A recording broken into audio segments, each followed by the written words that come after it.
வடிச்சிட்டுன்னு சொன்னாளா? குழம்பு வைக்கலன்னு அவளத்தையும் எடுத்து போட்டுட்டு அங்க வந்து உளுந்து கிடக்காளோ? இப்ப என்ன பண்றது? நம்ம என்ன குழம்பு வைக்கலாம்?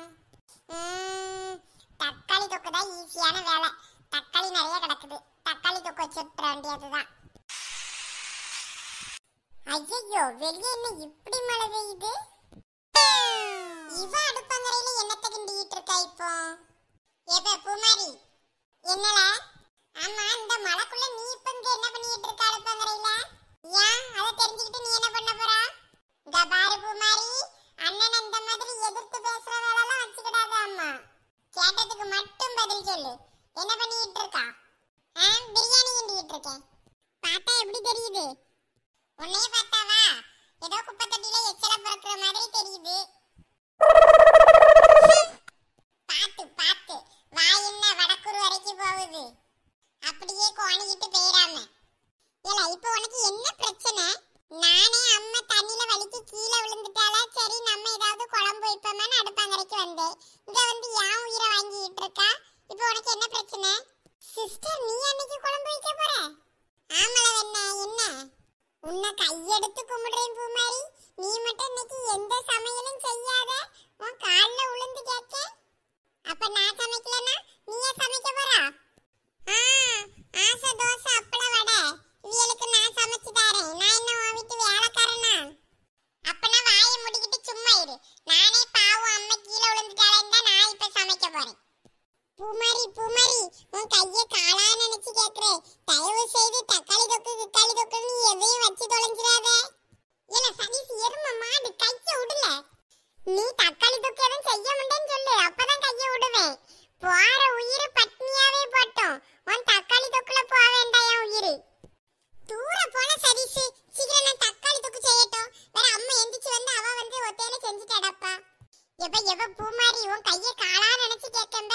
அம்மா எந்திரிச்சு வந்து என்ன குழம்பு வச்சு தந்தாலும் நான் தின்னுகிடியே. ஆனா நீ மட்டும் எதுவும் சமைக்காத. நீ செய்யற சமையல்லாம் ஒரு சாப்பாடுன்னு செஞ்சு நீ எங்களை வச்சு எலிப்பொறி மாதிரி டெஸ்ட் பண்ணிட்டு இருக்கா. அப்பனா என் காலில் உழு. உன் காலில் உழுணுமா? ஆமா, இப்ப இவ்வளவு நேரம் என் கையை பிடிச்சிட்டு கெஞ்சினாலா, அந்த மாதிரி என் காலில் உழுந்து கெஞ்சி அப்பனா நான் இப்ப தக்காளி தொக்கு வைக்க முடியும். எப்ப பூமாரி, நீ என் பொறுமையை ரொம்ப சோதிக்க பத்துக்க. இப்ப எதுக்கு என்கிட்ட வந்து தேவையில்லாம நீ வம்பு வளர்த்துக்கிட்டு இருக்கா? உனக்கு தான் ஒன்னும் செய்ய தெரியாதுல்ல, அப்புறம் என்ன என்னைய வந்து குறை சொல்லிக்கிட்டு இருக்கா? போல, யாருக்கு சமைக்க தெரியாது? ஐயா கிள்ளி மாதிரி சமைப்பேன். காட்டுக்குள்ள கொண்டு போய் நாங்க கூட்டாஞ்சோறுலாம் பயில்வை செய்யும் போது நான் தான் சூப்பரா சமைக்கேன்னு பயில்வெல்லாம் சொல்லுவானுவே, தெரியுமா? அப்படியே நம்பிக்கை. உன்னைய வேலை வாங்குறதுக்காக அப்படி சொல்லியிருப்பானுவே. நீ சூப்பரா சமைக்க, நீயே செய்யணும். அதையும் நம்பி பேக்கு மாதிரி செஞ்சுட்டு இங்க வந்து பெருமையா பீத்திட்டு இருக்கான். பழங்கிட்டு அப்படிதான் நம்மளை ஏமாத்திருப்பானுவளோ. நம்மள வேலையை வாங்குறதுக்காண்டி சூப்பரா சமைக்கல சதீஷ், நீயே செய்யணும். பெருமைக்கு ஆசைப்பட்டு ஏமாந்துட்டோமோ? இல்ல என்ன, நான் சமைச்சதெல்லாம் நீ சாப்பிட்டு பார்க்கல, அதனாலதான் நீ இப்ப இப்படி பேசிட்டு இருக்கா. அன்னை சமைச்சதை மட்டும் நீ சாப்பிட்டு பாரு, அப்ப நீ மூக்கு மேல வரல வைப்ப. ஏன் நீ சமைக்கிறது அவ்வளவு கேவலமா இருக்குமோ? சை, மூக்குல வரல வைக்கிற அளவுக்கு நாரும். என்ன பூமாரி, நம்மளை இப்படி கேவலப்படுத்தியா? இன்னைக்கு நம்ம சமைக்கிற சமையல்ல பூமாரி அசந்து போயிடணும். இத பாரு பூமாரி, இன்னைக்கு நான் செய்யறேன் பெரிய சமையல், எவ்வளவு டேஸ்டா இருக்குன்னு சாப்பிட்டு பார்த்துட்டு சொல்லு. சரி, உயிரோட இருந்தா சொல்றேன். இவ சாப்பிட்ட சாப்பாட்டுல மட்டும் 4 பியாதி மாத்திரையை கலந்து விடணும். அந்தால போய் தொழணும். எப்படியோ பேசி வேலையை இவன் தலையில கட்டியாச்சு. மழை என்ன இப்படி பெய்யுது? எல்லாம் சந்தியா, என்ன இவ கூப்பிட சத்தம் தர மாட்டேங்க? மழையில நின்று ஆட்டம் முடியாத ஆட்டம். இந்த வாரேன் அவளுக்கு. சோனி பாவம் மழையில நனைஞ்சிட்டு அடப்பான்னு நினைக்கேன். நான் வரும்போதே அவளும் வந்திருக்கலாம். ஓரமா நிக்கேன்னு அங்கேயே தான் இன்னும் நின்றுகிட்டு இருக்கா போல இருக்கு. மேகம் கருக்குது, டக்கச்சும் சாரல் அடிக்குது, டக்கச்சும். ஏன் என்ன மழையில நின்று ஆட்டமா படி ஆட்டம்? எவ்வளவு நேரமா கூட்டிட்டு அடக்கேன். எம்மோ மழையிலலாம் நனையிலமோ, வாசலுக்குள்ள உள்ளதான் நிற்கேன். சும்மா கையை மட்டும்தான் வெளியே போட்டு ஆட்டிட்டு இருக்கேன். எல்லாம் மேலுகளெல்லாம் நனைஞ்சிச்சுன்னா வேற காய்ச்சல் வந்து கிடப்பியெல்லாம் உள்ளவா. ஒரு டம்ளர் காப்பி வச்சுக்கிட்டு உனக்கு எவ்வளவு நேரமா கூட்டிட்டு இருக்கேன்னு தெரியுமா? வா உள்ளவா, வந்து அந்த காப்பியை குடி. நானே சின்னவளை இன்னும் காணுமே, என்னாச்சோ ஏதாச்சோன்னு முடிச்சுக்கிட்டு இருக்கேன். எம்மோ அவ நாங்கன்னா பக்கத்து தெருவில் தான் ஓரமாக ஒரு திண்ணையில் ஒதுங்கி நிற்கா. அவள் நாங்கள் வரும்போதே வந்திருக்கலாம். நான் மழை நின்னாதான் வருவேங்க. அவள் எந்த காலம் வீட்டுக்கு வருவாளோ தெரியலனுமே. ஓ குளிருது. அந்தா எம்மோ வந்துட்டா. ஒடியம்மா ஒடியம்மா ஒடியான்னு வழியில நிற்கிய தூர பங்க குளிருது. வா வா வா துண்டெடுத்து பேச தலையை தவுத்து. அடே அப்பா கவனிப்பெல்லாம் பலமாக இருக்க. நம்மளும் மழையில நனைஞ்சிட்டு வந்தோம். தலையை தவுத்துன்னு இப்படி பாசமாக துண்டு எடுத்து தரலையே. நல்லா வாழ்வு தான் சோனிக்கு. சரி போய் காப்பியை குடிச்சிட்டு அவளை கொஞ்ச நேரம் வெறுப்பேத்துவோம். குயில பிடிச்சி குண்டில அடைச்சி சமைக்க சொல்லுகிற உலகம் இது எப்படி சமைக்கும் ஐயா. பூமாரிக்கிட்ட தெரியாம சமைக்கிறேன்னு சவால் விட்டுட்டோமோ. இப்ப வெங்காயம் வெட்டுறதுக்கே கண்ணுல இருந்து தார தாரையா தண்ணி கொட்டுதே. எவ்வளவு நேக்கா பேசி நம்மள கொத்து விட்டுட்டு போயிட்டா. நானும் மலைக்கு எதமா அம்மா கிட்ட ஒரு காப்பியோ வடையோ கேட்கலான்னு வந்தேன். இந்த பூமாரி கிட்ட வாயை விட்டு கடைசியில நான் மாட்டிக்கிட்டேன்.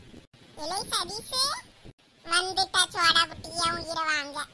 என்னெல்லாம் சதீஷு எல்லாம் ரெடியா? அப்படியே வாய்க்குள்ள கத்திய விட்டு சுத்தி விடுவேன் பத்துக்க ஓடி போயிடு.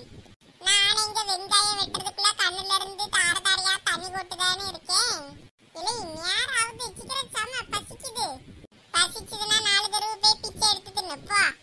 சாச்சா இன்னைக்கு உன் சமையலை நான் சாப்பிட்டே ஆகணும். என் சமையலாலதான் உன் விதி முடியுதுன்னா அது யாரால மாத்த முடியும்?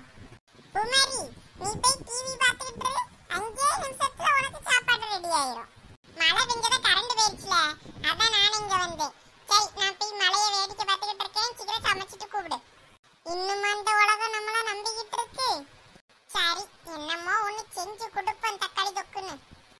தக்காளி தொக்கு வாயில எடுத்து வச்சு நக்கு. என்ன குளிரு.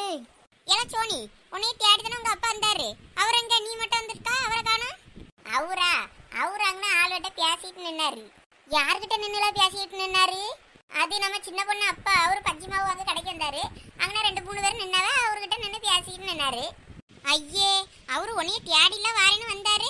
பிள்ளை மழையில நனைஞ்சிட்டு அடக்கம் போய் கூட்டிட்டு வரேன்னு கொடையை பிடிச்சிக்கிட்டு போனாரு. அங்கே நின்று கதையா பேசுறாரு. இவ்வளவு நேரம் என்னமோ பிள்ளைகள் மேல அவருக்கு மட்டும் தான் அக்கறை இருக்க மாதிரி தையா தக்கன்னு குதிச்சுட்டு போனாரு. அங்க நின்று இப்ப கதை பேசிட்டு இருக்காரு. சோவாரிக்கிட்டு நிக்கிறதுக்கு என்கிட்ட இப்படி காரணத்தை சொல்லிட்டு போயிருக்காரு. வரட்டன்னைக்கு அவரு. ஆமா நீண்டா அவரை நம்பி வீட்டுக்குள்ள சேர்த்து வச்சிருக்கா. எல்லாம் வாயை கிழிச்சு தச்சு விடுவேன் அம்மா. நான் வேணா அவரை என்ன வேணாலும் சொல்லி திட்டலாம். உங்களுக்கு அவர் அப்பா ஒழுங்கா மரியாதையா பேசுங்க சொல்லிட்டேன் அம்மா. ஆமா ரொம்ப முக்கியம் இப்ப அவருக்கு. எல்லாம் வாயை முடிக்கிட்டு சும்மா இரு. அவர் வந்துட போறாரு. வேற அவர் காதல இதுல விழுந்துட போகுது. ஏற்கனவே அவரு காலையில இருந்து தைய தக்கான்னு தான் நிக்காரு. ஏன் நீங்கள் டூருக்கு போனான்னு காசு கேட்டியல்ல? நான் அவர்கிட்ட கேட்கல. அவர்கிட்ட கேட்காம சரி நான் உங்களுக்கு நாளைக்கு காசு தரேன்னு பள்ளிக்கூடத்துக்கு சொல்லி அனுப்புனேனா? ஆமா அதான் கடைசியில பள்ளிக்கூடம் லீவுன்னு ஆகி போச்சே. உன்கிட்ட சொல்லி விட்டேன். நீ சொல்ல முடியா? சோனிக்கிட்ட அப்புறம் பின்னாடி சொல்லி விட்டேன். அதை அவர்கிட்ட சொல்லிட்டு இருந்தேன். பள்ளிக்கூடம் லீவு போலயே இப்படி நியூஸ்ல வேற லீவுன்னு வந்திருக்கு. இவ்வளவு பள்ளிக்கூடத்துக்கு போயிட்டாள் வேலை அப்படின்னு சொல்லிட்டு இருந்தேன். அப்பதான் அவரு கோவப்பட்டாரு பத்துக்க. ஏன் அதுக்கு எதுக்கு அவரு கோவப்பட்டாரு? எல்லாம் நீங்கள் டூருக்கு போற விஷயத்த நான் அவர்கிட்ட காசு கேட்கும் போது தானே சொல்லியே. முன்னாடியே சொல்லல. அதான் கோவப்பட்டாரு. பிள்ளைகளும் ஒருத்தரும் சொல்லல என்கிட்ட. இப்ப காசு கேட்கறதுக்கு மட்டும் வந்து சொல்லியா? முன்னாடியே சொல்ல முடியும் அப்படின்னு சொல்லி கோவப்பட்டாரு பத்துக்கங்க. வருவாரு. இப்போ வந்த உடனே 2 பேரும் பேசிருங்க பத்துக்க ஒழுங்கா அவர்கிட்ட. நீங்கள் 2 பேரும் ஒழுங்கா பேச மாட்டீங்கன்னு வேற என்கிட்ட ஒரே கம்ப்ளைண்ட். ஆமா ஆமா நல்லா கம்ப்ளைண்ட் பண்ணுவாரு. எல்லாம் சும்மா ஏட்டிக்கு போட்டு இப்படி பேசிட்டு இருக்காம அவர் வந்தா ஒழுங்கா பேசுங்களா?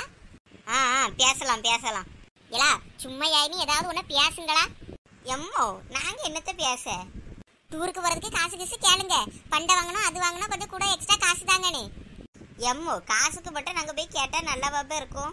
நாங்க 2 பேரும் ஏற்கனவே பேசவே மாட்டோம். வேற இப்ப போயிட்டு காசுக்காண்டி மட்டும் பேசின மாதிரி இருக்கும். எப்ப சந்தியா நடிக்காத.